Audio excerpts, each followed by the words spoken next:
How to change Steam chat font size. Without wasting much of our time, let's get started. First of all, open your Steam client on your PC or your laptop, and once you're inside the homepage logged into your account, go ahead and tap on the Steam logo at the top left corner and click on Settings from the pop-up.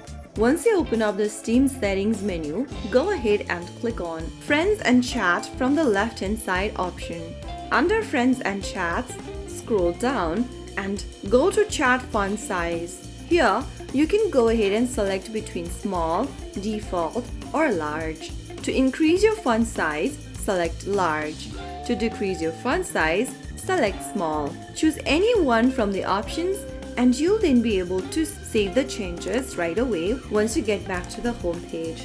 A larger font helps reduce eye strain during long chats. This setting only affects chat messages, not the entire Steam interface. So that's how you change the Steam chat font size easily. If you found this tutorial to be helpful, don't forget to like, share, and subscribe to our channel. I will be back again in the next episode. Thank you for watching.